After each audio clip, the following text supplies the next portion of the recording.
go a little more in depth on some goalie terms. That's the first thing. And we're going to have goalie myths. Does anybody know what a myth is? What is a myth? What's a myth? Something that It's not true. It's a guy telling stories like Donald Trump. It's myths. It's not real. Goalie terms. I'm going to give you a term, and I want you to come up with a definition of what the term means. So when you hear a goalie coach say knee drive, what does that mean? Yes? a fast butterfly. A fast butterfly. And you know, there's evidence of a great knee drive, and the evidence is the sound. If your knees hit the ice hard, makes a slapping noise, and that's evidence of a good, hard knee drive. Now, if you don't have a hard knee drive, what's the risk? Yes? They'll put a quick one through your 5-hole. And you know Austin Matthews, all those guys in the NHL, quick release. If your knee drive is slow like my grandma, it's going to be a face-off at center ice. It's going to get through your knees quickly. Sticking along some terms related to butterfly, we have something called pad flare. What do you think it means if a scout said, that goalie's got a great butterfly flare? Yep. I think it's like butterfly form. Your form is good, but what's specific about the form, yeah? Like it's not like in, like it's Right. out. You don't have a tight butterfly. You got a really wide butterfly. You see some of those guys in the NHL, their butterfly spreads right out post to post. They cover the whole net. It's good to have a wide butterfly. But when you're on the poor angle, remember when we were drawing that picture yesterday about the shooting triangle from the poor angle? You don't need to put a big, wide butterfly in front of a mini stick net. You can tighten it up a little bit so you're not protecting stuff that's not the net. When we talk about butterflies, we also talk about something called stick discipline. What's it mean if I said that goalie, he's got great stick discipline?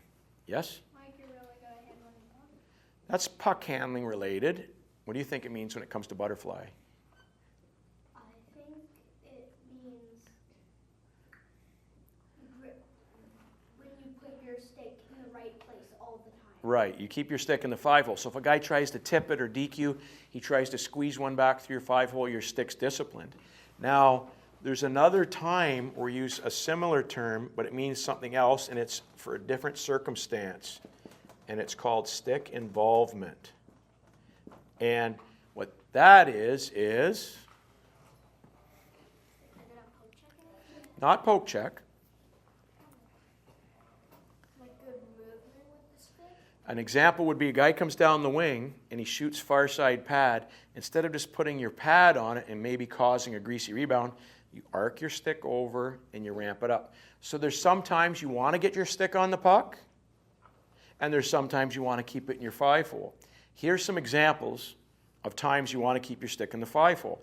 If there's a bunch of traffic in front, you don't want to be reaching out for pucks because it might get tipped back through you. So you want to have stick discipline. On a deke, guy goes to your glove side, tries to squeeze it back through your 5-hole like you see on the highlights. You want to get your stick disciplined in the 5-hole. Now, a guy coming down the wing on a long shot with no traffic, what do we use? Yep. Stick involvement. Stick involvement. We ramp it up into the corner. Some other goalie terms. Depth gain. We say the goalie gained depth. What does that mean? Yeah. Comes out farther. Comes out farther. He gets out of the blue swimming pool, challenges, and the white ice when it's necessary. Now, you got to be smart with your depth gain because, for instance, if Jeremy's the puck carrier and you're his teammate over here and I gain too much depth, what's he going to do? He's just going to pass it over. That guy gets an empty net. Now, if I see Jeremy's there and there's nobody to pass to, I noticed, and you got your best defenseman sealing him off over here, and I know he's got nothing. He can't pass it, and he's not going to be able to skate by me. I can get a little more aggressive with my depth. So depth gain and how much you do is an important thing. Now, when I talk about swagger, does anybody know what swagger means? Yep. Like you don't complain? It's part of that. It's confidence. I'll give you an example. If I gave up a goal and I went like this, I got bad body language. Or I give up a screenshot that bounces off my defenseman's knee and I look at him and I'm like, bad body language. Swagger is controlled confidence. And what that means is chest up, you give up a goal, you get a drink, you get right back at it. You don't look like you're upset. Here's why. If you show the other team, that you're down in the dumps after you give up a goal, they want to put more in on you. It encourages them. Your body language gives them the hope. Like when I used to drive to Florida in the back seat of the car with my parents, I used to get a reaction out of my sister. Poke her in the ribs, she'd scream my dad or reach around and give her a whack. Because she overreacted. She didn't have control of her emotions. Goalies, you need to have control of your emotions and good confident swagger. Now, when Tom Brady, you know, he big famous quarterback, when he was playing for the New England Patriots, winning all those Super Bowls, you knew when he came on the court, on the field, that they're going to go down and get a touchdown. You could tell he was confident. He wasn't all mopey and doesn't, you know, he looked like he was a winner. And as a goalie, when we're scouting, we look at your swagger and your body language. So that's an important thing. So some other goalie terms. Bounce back ability. It's another thing we look at when we scout. And we say that goalie has got great bounce back ability. What do you think that means? Like you let in a few goals, but then you do good like the rest of the Right. period? I used to have a goalie I trained. His name was Mike, and I called him Bubbles, was his nickname. He was from Florida. I got him placed on the Sarnia Legionnaire Junior B team. And Bubbles had a problem. He was also nicknamed Chiquita Banana. Because whenever he gave up a goal, he gave them up in bunches like a banana. If you got one on Bubbles, you're going to get 6. He couldn't control his emotions, and as soon as he let in one goal, he found a way to let in more goals. We've all went through that type of circumstance. We got to have good bounce back ability within the game. So you give up an early goal, can you hammer it and lock it down? Also, suppose you have a bad game. Every goalie's got a bad game.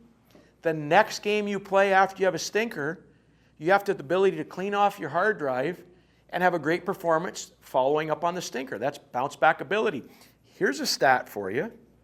You know, in the National Hockey League, if a goalie gets pulled because he's had a bad game, you know what his save percentage is the next game? .950. They found a way after a bad performance the next game to have a great performance. And I can promise you, if you want to play in the NHL, there's a bunch of other factors involved, but how about this one? If you never in your life put 2 bad games back to back, you'll play in the NHL. Because you're always coming back strong after bad performance. And those are the kids that move up through hockey. And we got to talk about focus. What does focus mean? Yep. Like focusing on the puck or focusing on the game. Concentrating, paying attention, being alert. Have you ever felt dopey on the ice where you're not really following the play too well, you're feeling kind of tired, not really in it? Now that sometimes happens when you're at a tournament, you're monkeying around in the hallways playing hall hockey in the hot tub. You know, sometimes you don't have it. When you go to play it, by the time you get to the rink, your energy level's not at the right point. And they call that the arousal level. You want to be alert and focused, but not too jacked up and nervous, and also not so dopey you're not into it and you're sluggish. There's a happy medium where you always play your best. And I want to give you some tips. Now, your dad knows this. When he's driving from Toronto to here, sometimes you go on automatic pilot. He keeps it right in the middle of the lane. He's driving safely. But then he might ask himself, did I pass the Kitchener exit yet? You sort of lose focus. You look like you're paying attention, but you sort of forget where you are on the road.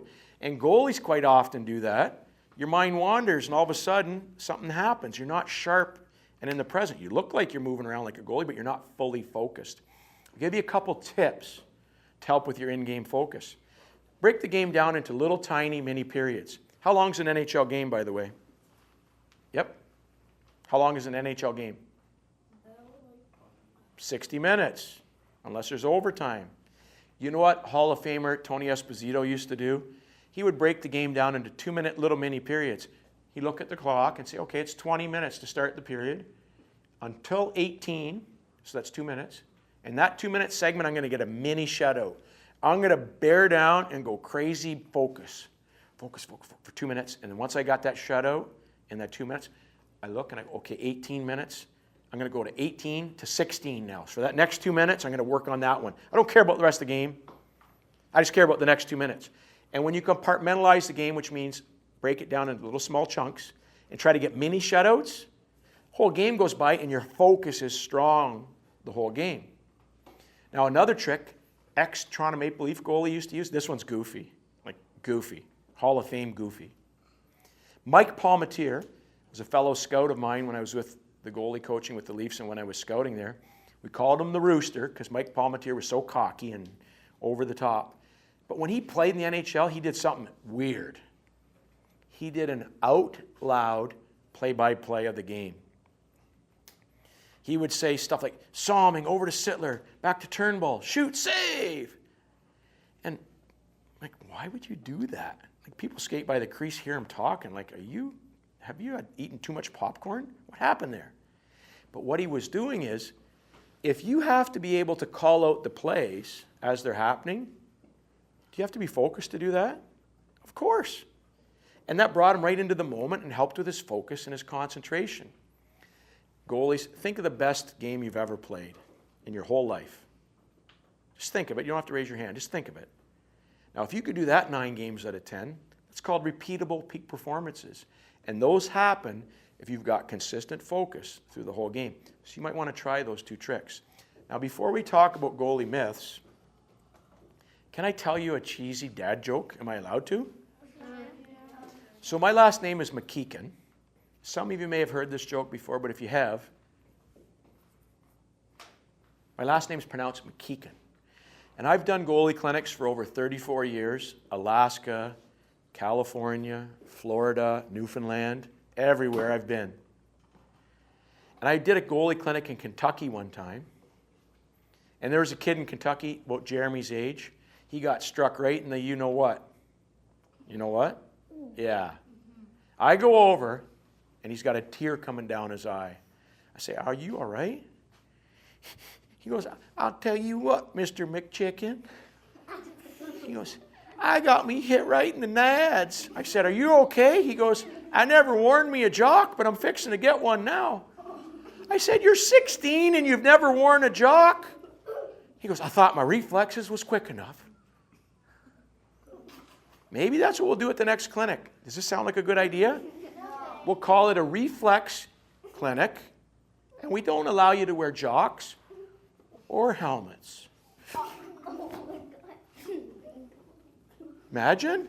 You want to talk about focus? You be focused. You tell me you're going to go out on the ice without a helmet and a jock on and just be sort of like, hope I don't get hit. Hope I don't. Oh, no, you focus. Some goalie myths. You'd run away.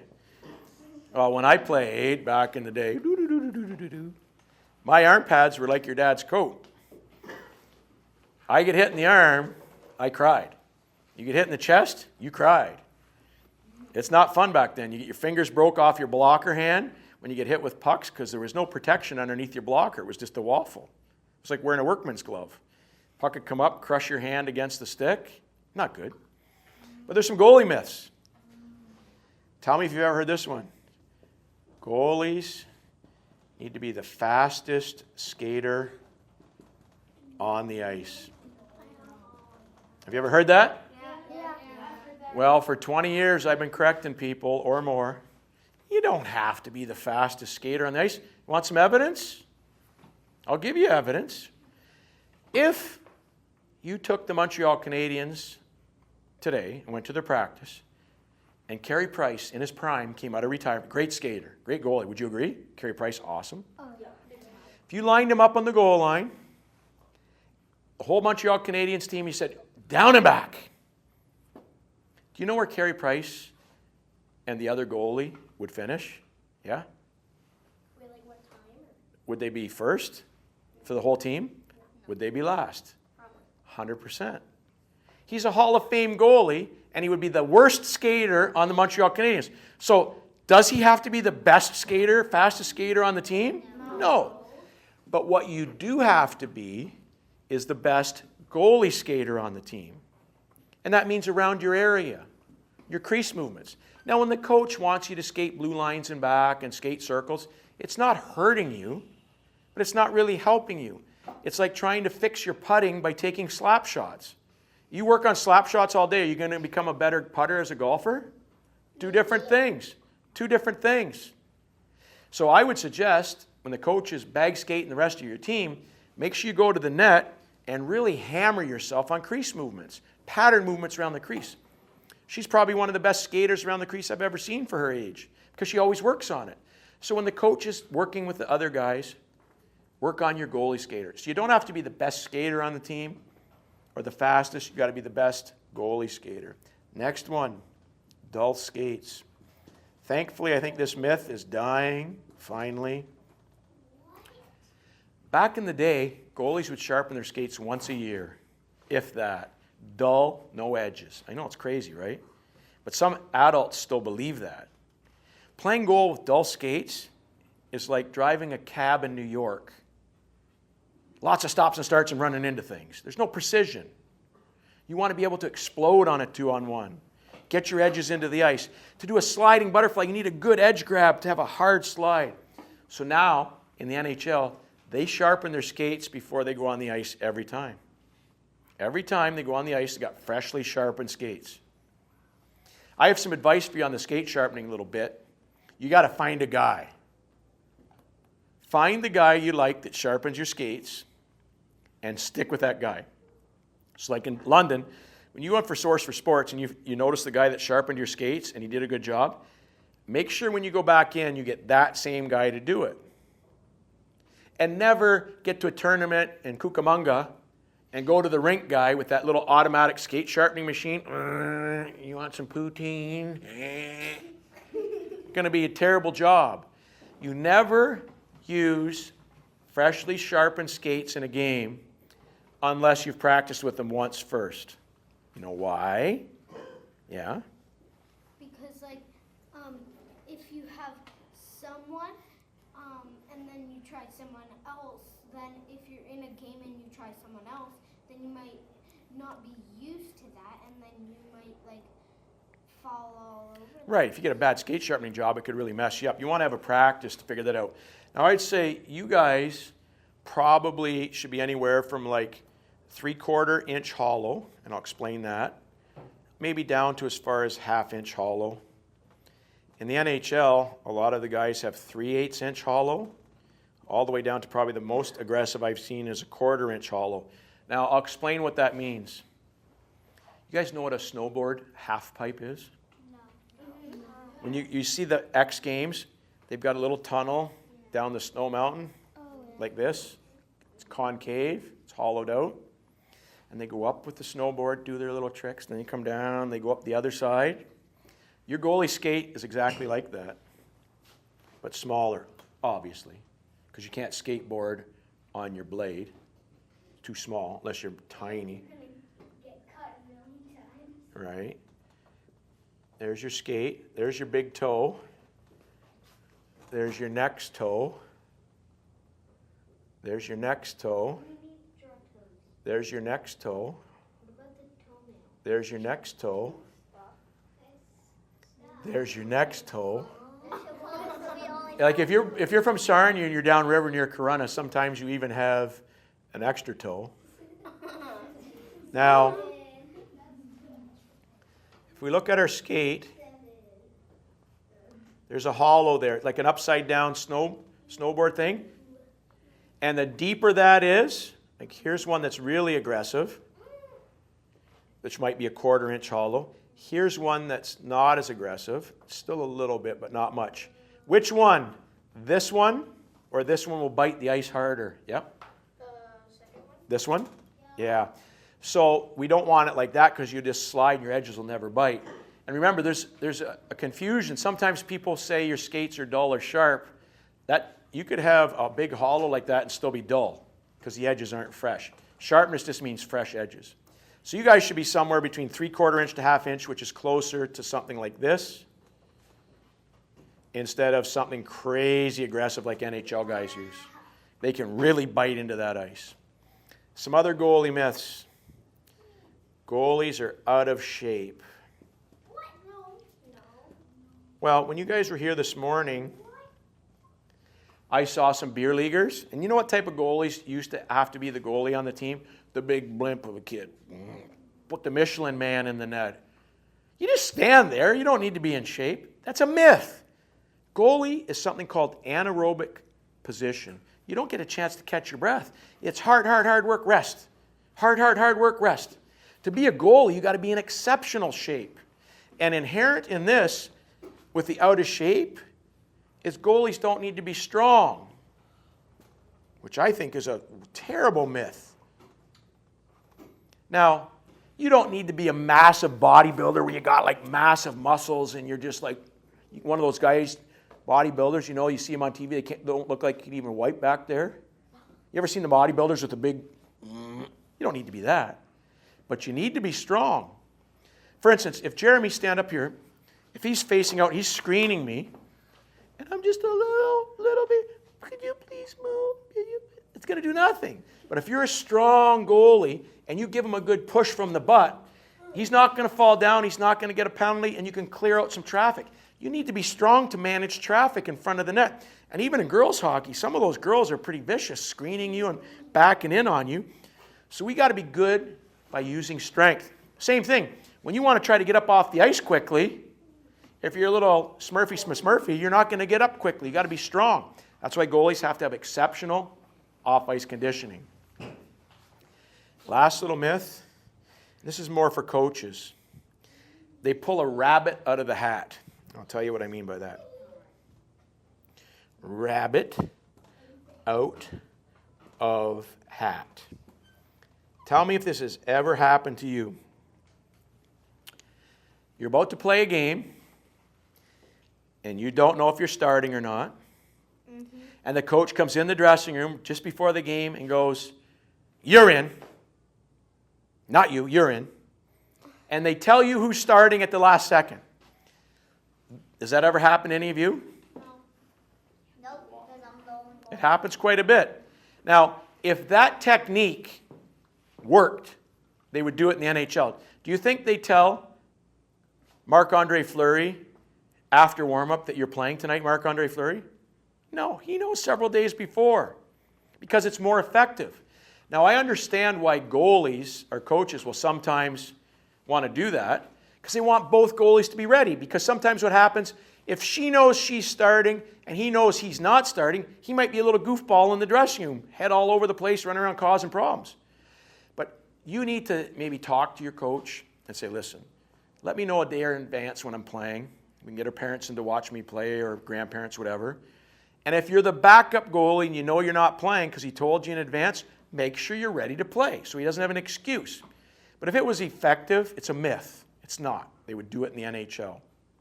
So those are some goalie terms. There's some goalie myths. There's a bazillion of them. And I just want you guys to finish the season, if you're still in the playoffs, on a high note. And if not, I have a homework assignment for you. Here's your homework assignment. You can email it to me through the website. Don't write it down because you don't have anything to write with. Put it in your brain cells. Here's your homework. Send me an email through your parents with your name, what team you played on this year, and I want you to list 5 things that you're not very good at. As an example, number 1 might be, "Steve, I'm no good at coming out to grab a loose puck and shooting it off the glass. I can't do that. I'm no good." Same. "I'm on my butt on the ice. Takes me a week and a half to get up. I'm too slow getting up off my butt." That might be an example. Third example might be, "That shot 16 inches to the blocker. I can't get that." Number 4, I might be going down too early. Give me 5 things you're not good at. And then we're going to develop a plan of action to fix those 5 things. Just let's talk about the one example of the bad shot. If I want to improve my shot, can I just sit there watching Hockey Night in Canada and think about getting a better shot? Will that help? No.